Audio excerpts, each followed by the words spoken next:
साथियों नमस्कार, मैं आपका मित्र के पांडे पंचांग देखना सीखे तथा ज्योतिष बने चैनल में हार्दिक स्वागत करता हूं।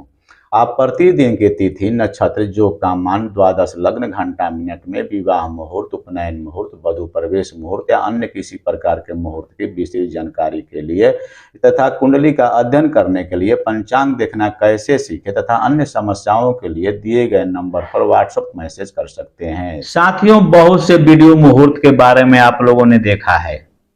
मैं भी बहुत वीडियो मुहूर्त के बारे में मैंने अलग अलग करके डाला है।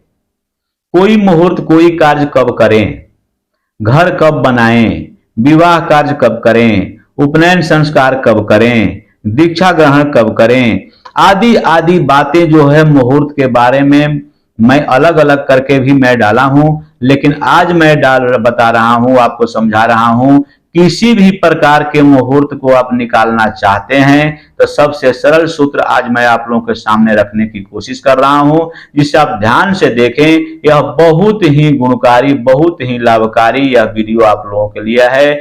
किसी भी भ्रम में, किसी भी परेशानी में फंसने की आवश्यकता नहीं है। आप यदि इस वीडियो को पूरी तरह से अच्छी तरह से देख लेंगे तो निश्चित ही समझ जाएंगे कि लग्न हमें कैसे निकालना है, मुहूर्त कैसे बताना है, जातक को संतुष्ट कैसे करना है।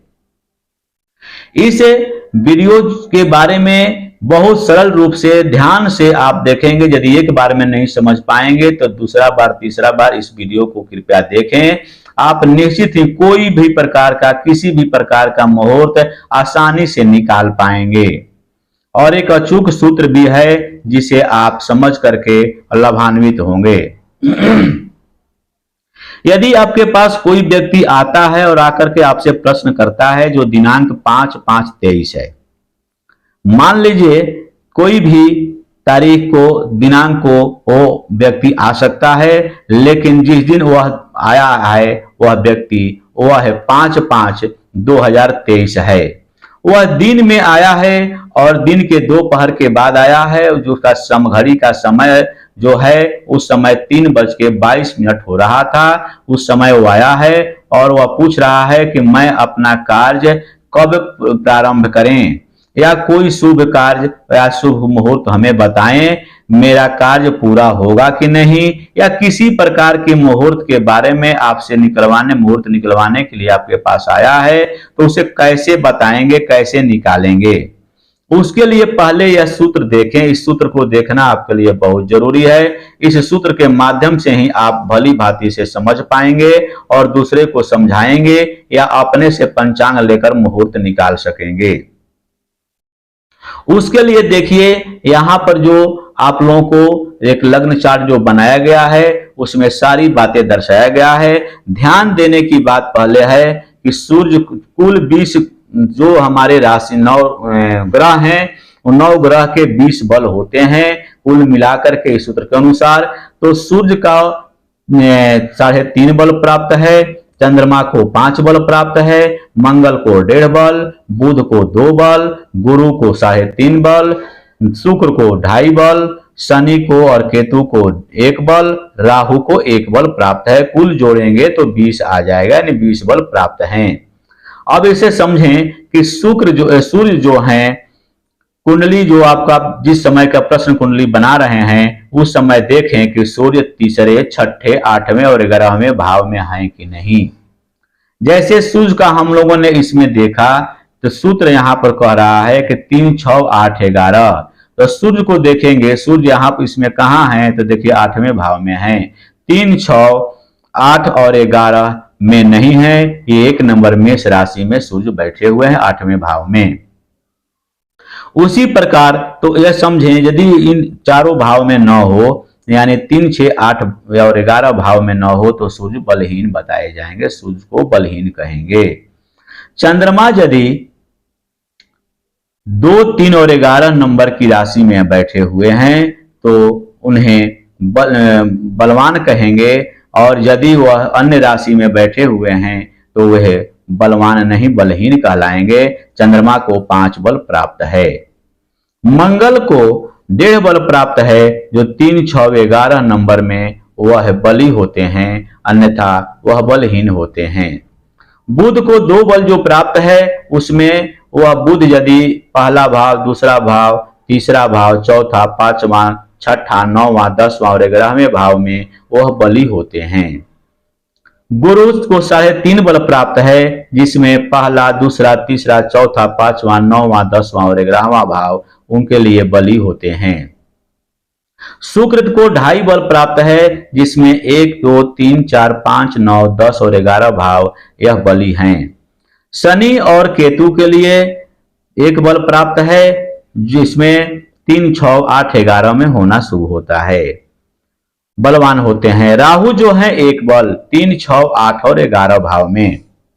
इस प्रकार हम लोग देखेंगे तो हम प्रारंभ करते हैं। सूर्य तो यहाँ पर बलहीन हो गए, इसलिए कि ये 3, 6, 8, 11 में इस कुंडली में नहीं है।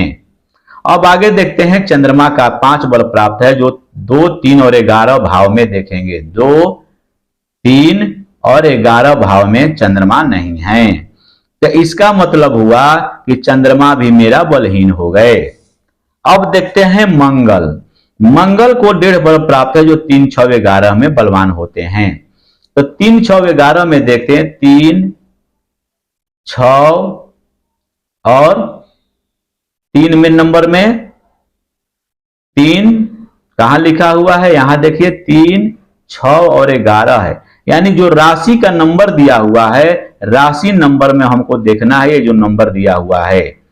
तो 3, 6, 11 में, तो 11 में शनि बैठे हुए हैं। यहां पर मंगल की बात की जा रही है, तो मंगल 3, 6, 11 है।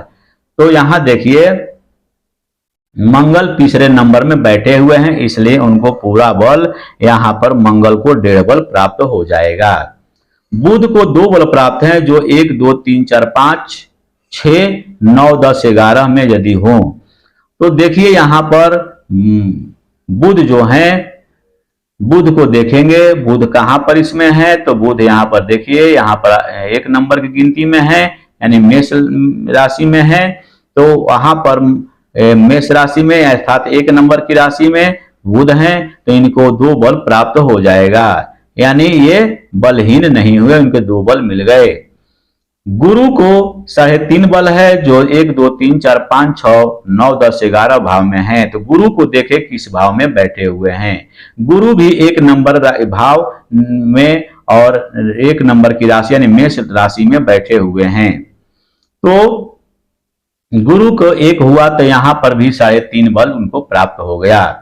शुक्र को 2.5 बल प्राप्त है, जो कि 1, 2, 3, 4, 5, 9, 10, 11 नंबर की गिनती में, राशि की गिनती में वो बली होते हैं, उनको 2.5 बल प्राप्त होता है। यानी शुक्र को देखें, शुक्र किस भाव में है, तो शुक्र यहाँ पर 3 नंबर की 10वें भाव में 3 नंबर पर है, तो 3 नंबर वहां से लिया जाएगा। तो 3 नंबर यहाँ देखें, 1, 2, 3 यानी 3 है, इनके 2.5 बल प्राप्त हो गए, यानी बली हो गए। शनि 1 को 1 बल प्राप्त है, 3, 6, 8, 11। तो शनि को देखें कहां पर हैं, तो पहले ऐसे देख लें कि शनि जो है 11 नंबर में यहां पर हैं, तो यानी 6ठे भाव में। तो 11 नंबर यहां पर लेंगे, तो 11 नंबर जब शनि का मिलाएंगे, तो यहां पर इनको 1 बल प्राप्त हो जाएगा। उसी प्रकार राहु का देखेंगे, राहु को 1 बल प्राप्त है, लेकिन 3, 6, 11 में होना चाहिए। तो यहां देखिए राहु कहाँ है, 1 नंबर में है, इसलिए ये बलहीन हो गए। इस प्रकार यदि आप लोग बनाते हैं, तो यदि ये ध्यान दें कि इन सभी संख्याओं को जोड़ेंगे जो बल प्राप्त हुए, तो जो बल प्राप्त हुए जैसे यहां जोड़ा गया, तो 10.5 बल प्राप्त हुआ, यानी 20 बल में 10.5 बल प्राप्त इस लग्न की इस समय में, जिस समय यह लग्न बनाया गया है, जो समय आप मुहूर्त निकाल करके बता रहे हैं कि अमुक दिन आपका लग्न सही है, मुहूर्त सही है, इस समय यदि आप कोई भी मुहूर्त का निर्माण करते हैं, बनाते हैं, तो निश्चित ही आपके लिए लाभ होगा, आप उसमें सफलता हासिल करेंगे। यदि आप कोई भी मुहूर्त निकाल रहे हैं, इसी प्रकार कोई भी मुहूर्त निकाल रहे हैं और आपको गणना करने पर 10 बल से कम प्राप्त होते हैं, तो आप लग्न को बदल दें। जैसे यहाँ पर 6 नंबर हैं, तो यहाँ पर 7 लिख दें, बाकी ग्रह को उसी तरह बैठा दें। यदि अगले दिन कर रहे हैं तो यानी लग्न को उसी दिन, यदि आप 12 बजे का समय पर आप इस लग्न चार्ट बनाए हैं, तो आप उसको 2 बजे के बाद बनाएं तो लग्न बदल जाएगा, और लग्न बदलेगा तो सभी ये ग्रह जो हैं एक वो भी बदल जाएंगे, वो अगले राशि में प्रवेश कर जाएंगे, बैठा दिए जाएंगे। तो आप उसको बढ़ाते जाएं। यदि 2 बजे के बाद में नहीं फिर आपका 10 से कम आ रहा है बल, तो आपको उसे 4 बजे के बाद बैठे ना, हर एक 2 घंटे के बाद लगभग हमारे लग्न बदल जाते हैं। यानी लग्न को समय को बढ़ाते जाएंगे। यानी यहाँ पर ध्यान दें कि यहाँ पर कन्या राशि का यह लग्न चार्ट बना हुआ है, कुंडली बना हुआ है, तो हम कन्या तुला लग्न का यहां पर बैठाएंगे, लग्न चार्ट बनाएंगे। यदि तुला में भी नहीं हमें उतना बल मिल रहा है तो हम वृश्चिक लग्न की यहां कुंडली बनाएंगे, यानी लग्न को सिर्फ बदल करके और उसका फल उस दिन का निकाल पाएंगे। यदि आप लोगों को वीडियो अच्छा लगता हो तो लाइक, शेयर तथा सब्सक्राइब करेंगे। धन्यवाद। इसी प्रकार की धार्मिक जानकारी, मुहूर्त निकालने के तरीके एवं अन्य किसी प्रकार की जानकारी सीखना एवं जानना चाहते हैं तो हमारे चैनल को सब्सक्राइब करें। फिर अगले वीडियो में मिलते हैं। धन्यवाद।